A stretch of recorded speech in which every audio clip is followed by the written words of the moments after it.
What's going on, Mopar fam? I hope everybody out there is having a fantastic time. So we have great weather down here in Georgia, and we're going to try to get a new video up today. A lot of people's been asking me for a new updated walk around of the truck and just an update in general of what's on the truck, the mods on the truck, and the new TorqStorm supercharger setup that we just recently installed. If you're new to the channel, please hit that subscribe button and help support another Mopar channel. So let's dive into the video, guys. Alright guys, so Frostbite is a 2011 Ram RT. 5.7 liter Hemi, stock block. Only thing that has been changed on the engine is a J Green custom camshaft, which is a 0.5 high lift racing camshaft. It's his 0.5 cam. Also, of course, I'm tuned by J Green. The truck does have a Nitrous Kit on it from Nitrous Express. It's a plate kit. The Mopar bed graphics I actually found on eBay. I believe they still sell them on there. I don't have the link anymore, but you can find them on eBay. The truck's exhaust is long tube, JBA long tubes, 1 7/8, catless all the way back to Dynomax race bullets, which are welded in place of the factory resonators. Running 5-inch tips out the back. We're running the Race Star Dark Star wheels, the 17 by 10.5 inch wheel in the back. I'm running the ET Street R Mickey Thompson drag radials. And for the front, we're running the 17 by 7 Race Star wheels with some everyday tire. Nothing crazy. The tire size on the front is a 215/65/17, which is pretty close to a 28-inch tall tire. In the back are the 315/50/17s. The pollen is out like crazy in Georgia already. I washed the truck yesterday and it's already got pollen on it, so bear with me, but she's as clean as I'm going to try to keep it right now with the trees dumping all this stuff everywhere. Those are cheap eBay headlights, which are pretty much about worn out right now. They're starting to peel, so we're going to be replacing those soon. The intercooler for the TorqStorm setup that I fabbed up is from a Mustang Fox body. I have videos of the full install on the TorqStorm on the channel. If you go to my channel playlist, I have a playlist specifically for the TorqStorm supercharger install. I think there's 6 or 7 videos and pretty much a walkthrough step-by-step deal. On the inside of the truck, we're pretty much still stock in here except for a couple things. I have the Hurst shifter that I got on eBay that replaces the factory T-handle. This is a 5-speed truck. I'm running a Diablo Trinity 1000 tuner. We have a Mopar Autometer boost gauge, and I'm running a wideband gauge right here that I got on eBay as well. I'm trying to remember the name of this thing. Honestly, I can't remember, but if you type in D2 wideband, it'll come up. It's a very, very good gauge for very little money. I think this gauge costs you $100, and it comes with the O2 sensor as well and the wiring harness. I ran that gauge on a lot of Mustangs and this truck, and it's been good to me so far. No complaints with that. The bottle is mounted between my 2 custom speaker boxes that Frostbite box built me. That's a 15-pound Nitrous Express bottle. And we're going to go over to the other side of the truck and I'll show you what's going on there.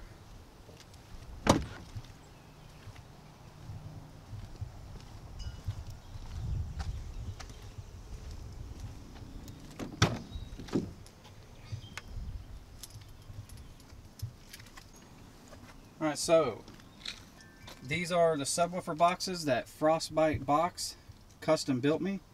They are 2 wedge style type boxes, one behind the passenger seat, one behind the driver's seat. They are very cool. They did a super awesome job on it. They put my logo, Frostbite Ram, in the box on top of it. These are vented enclosures. They put their logo in the box here, and they put me a Mopar symbol on the box as well. I'm running Scar 10 subwoofers. Those are triple stack subwoofers. They do a great job.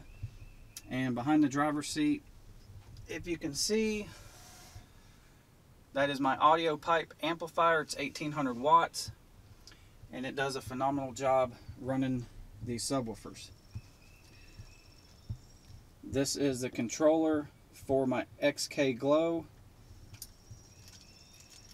That's my LED lights that I have underneath the truck and in the engine bay.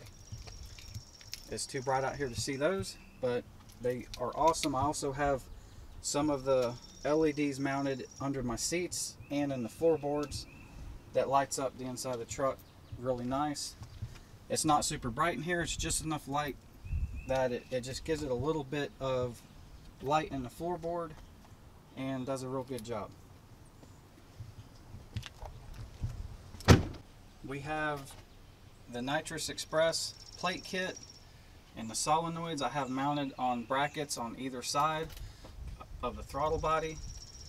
The plate system's right here. Everything is still hooked up and functionable. We're also running water methanol. This is the water methanol nozzle right here. This is the TorqStorm blow-off valve. TorqStorm supercharger right here. Very awesome unit. This thing is very good looking, sounds amazing, definitely puts out some power. This is my new coolant overflow tank right here. We did have to remove the factory unit to fit in the intercooler piping through the front grille. But that is how the system is set up right here. We have a purge kit as well. This solenoid back here is the purge kit, and the purge line runs to the back of the firewall and then out the wiper cowl right here. As you can see, that little copper tubing. I did have a Mopar Performance cold air intake setup, which was the upper piece here and the lower piece. Obviously with a supercharger we had to remove that, and I actually sold the lower section. I did keep the upper section due to it actually sits right over the supercharger, so the cold air coming through the hood vent is actually blowing right on top of the supercharger. So in theory I feel like it's helping keep the supercharger cooler and getting some more air in the engine bay, so I decided to keep that on there.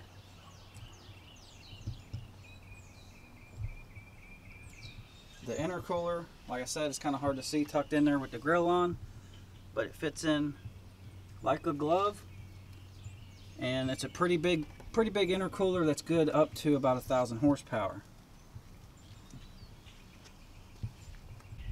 As well, with the nitrous system, we do have a Nitrous Express Maximizer Easy.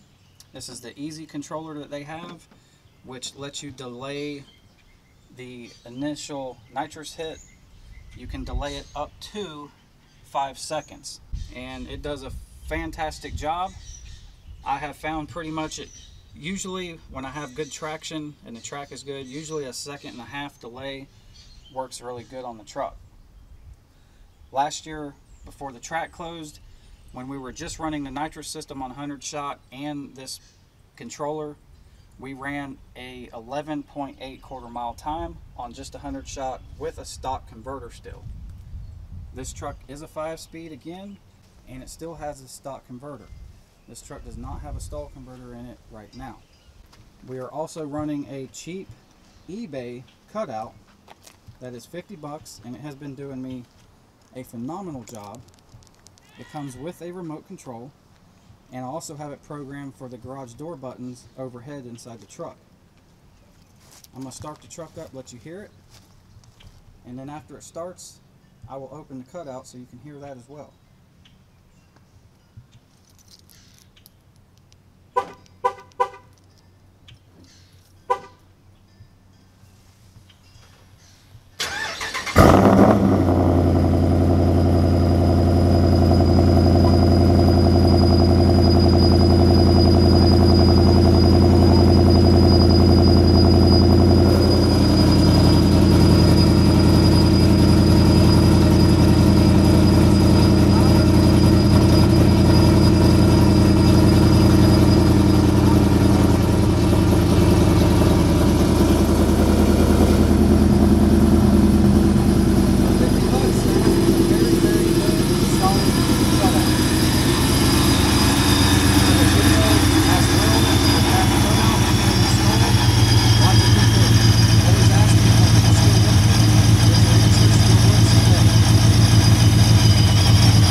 couple revs, you can hear the blow-off valve and see the boost gauge.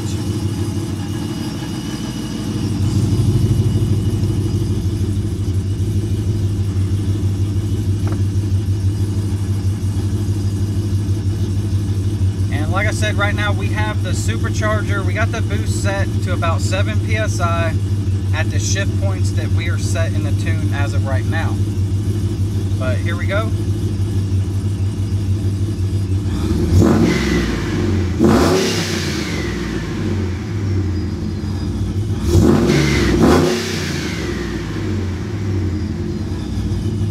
Thing sounds amazing. It's by far, I think, one of the best sounding supercharger I have had today. And I've had a handful of them on Mustangs, and I am really digging the TorqStorm supercharger.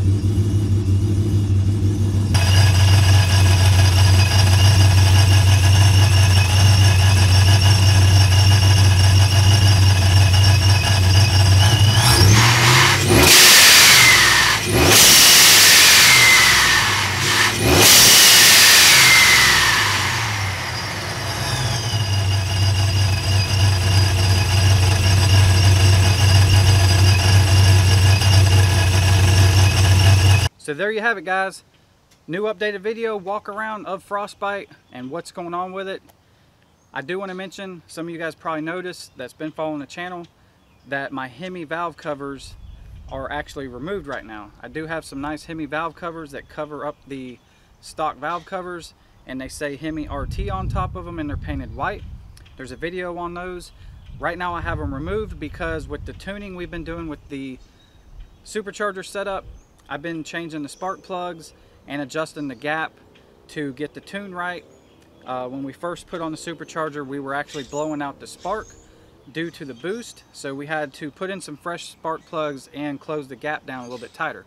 So that's why they are off right now, and I'm gonna leave them off until I pretty much feel like everything is good, and I'm not gonna have to pull the spark plugs out and adjust gaps or anything for a while. So that is why they're off. Otherwise the engine bay would look a little bit cooler. But that's pretty much it, guys. So next video to come, I will try to get some pulls and some more shots going down the highway with it, and maybe some 0 to 60 pulls. Hopefully the track opens up soon and we can actually get this thing on the track and get some racing. So other than that, guys, I hope you guys enjoyed it. Don't forget to hit that subscribe button. Stay safe out there, and we'll see you on the next one.